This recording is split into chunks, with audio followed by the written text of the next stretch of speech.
Good evening, I'm Ryan Graham. Thank you for joining us. The Brody Library is still on track to reopen on September 2nd after closing in early June for renovations. The changes focused on improving safety measures at that branch, including having a full-time security guard and rearranging the facility's floor plan. Jessica Clement has the details. Renovations at the Brody Library branch have been going smoothly, with the library on time to meet its September 2nd opening deadline. The building originally closed its doors on June 16th after escalating security incidents fast-tracked the renovation plans.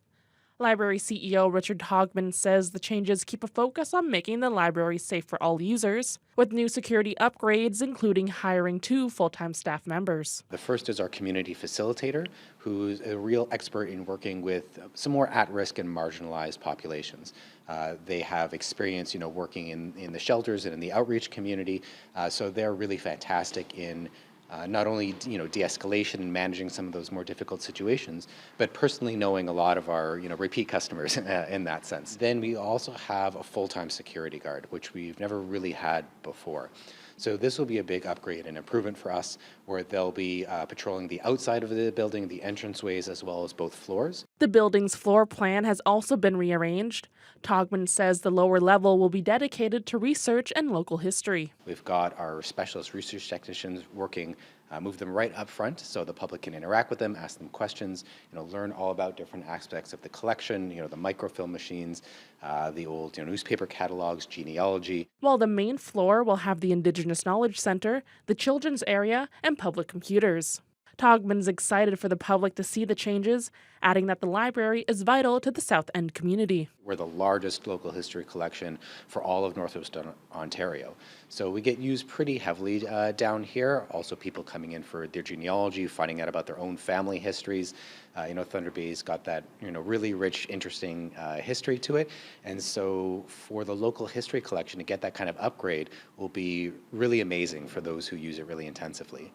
On the flip side, we're really investing in making sure that Brody Library is welcoming and safe for the whole community. Togman didn't specify what the price tag was, but did note the renovations were done in a cost-effective way. Jessica Clement, TBT News.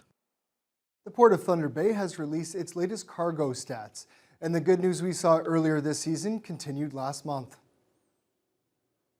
Been a really strong shipping season to date, and July was certainly no exception.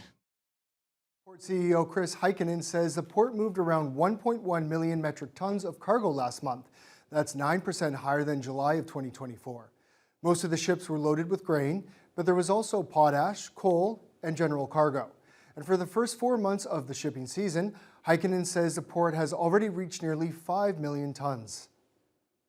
And the port stats altogether, year to date, are actually sitting about 20% ahead of the average as well. So things are looking really good. We specifically saw very high volumes of grain moving through the port during July. We had roughly 950,000 tons of grain move through the port during July, and that compares to an average of about 700,000 tons. So considerably higher grain shipments moving these days. Greenstone Municipal Council has officially renamed Indian Road in Long Lac to Anishinaabe-Miikanaw. The decision was confirmed through a bylaw approved this past week and is part of Greenstone's Reconciliation Action Plan following consultations with nearby First Nations. Council approved the name change in June and directed staff to prepare the bylaw, which will update the name on street signs, mailing addresses, and other official records. According to a staff report, government-issued identification and banking details should be updated for free, while any other small fees could be reimbursed by the municipality. Address changes may take some time, but that has not posed major issues in other communities. Prior to Monday's vote, Long Lac Ward Councillor Elaine Manisto says she's heard explosive comments from some residents. And one of the comments they made was that they all received letters asking about this initially, and that they didn't agree to a name change. And now the proposal is to change the name, and to say that they are wild is an understatement. No other councillors nor the mayor made comments on the matter before the vote passed to make the name change official.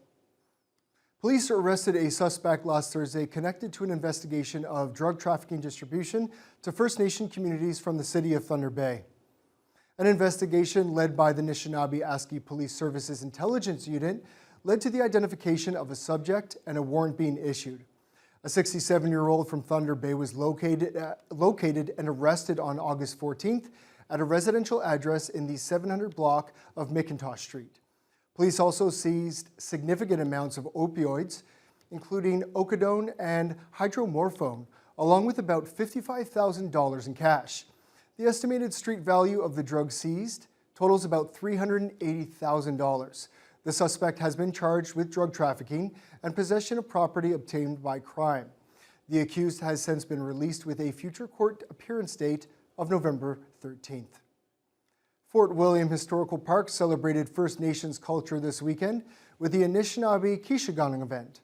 The two-day free-to-all celebration offered entertainment, hands-on activities, a powwow, and a community feast. Demonstrations that highlight Anishinaabe culture, traditions, language, and technology were held, such as cornhusking, spear throwing, beading, and fishnet weaving. Fort William Historical Park visitors coordinator Alyssa Cacciatore says it's important that local community members join the celebration because that's what Kishigang is all about. This is one of our, well, actually our oldest annual event.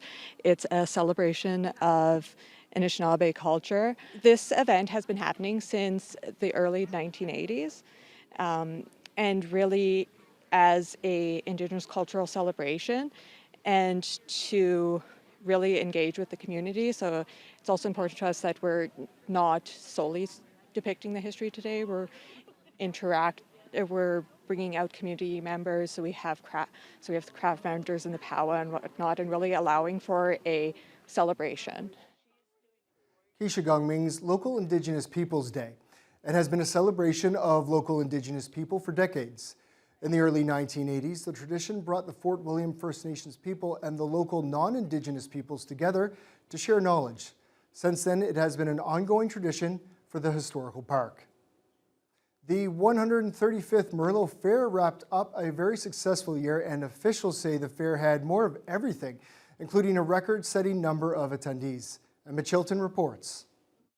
Merlo Fairgrounds was a hub for excitement over the weekend, with midway rides, agriculture events, and live entertainment.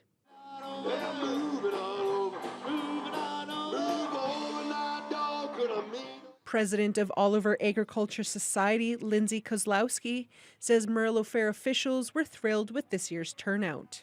Sunday was even busier than Saturday, which is very different for us. So most of the vendors sold out of all their items, and most of the people were very, very happy, and we're ecstatic that it was such a successful event. Lawnmower racing was an exciting highlight, with the Outlaws Sunday division winner being two-time winner Brianna Audette.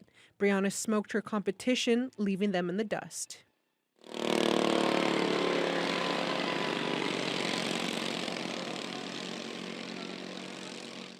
It was obvious after speaking with the fairgoers which ride was the ultimate favorite amongst the youth, the Sea Ray.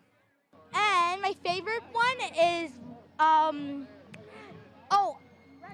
Rushliss. I love the park because I can have so much fun. My favorite part is probably the Sea Ray. And going up and down, it's super fun. I don't even know, I can't even explain it. It's too fun. It's the Sea Ray because it goes up and down and I get to hold my hands in the air. I like the Sea Ray and the little, the Reckless and the Sizzler, and then I like the Famous Revenge one because that one's my favorite too. So probably eating the food, and I don't know, I just came to hang out with my cousins. My favorite ride was a Sea Ray. It's nice and calm, like it's a good warm-up ride, and there's a lot of people, and I got to see some animals, and it's good for a local fair like this to have this much people. Kozlowski says it was nice to see the community support the fair and Murillo's agriculture.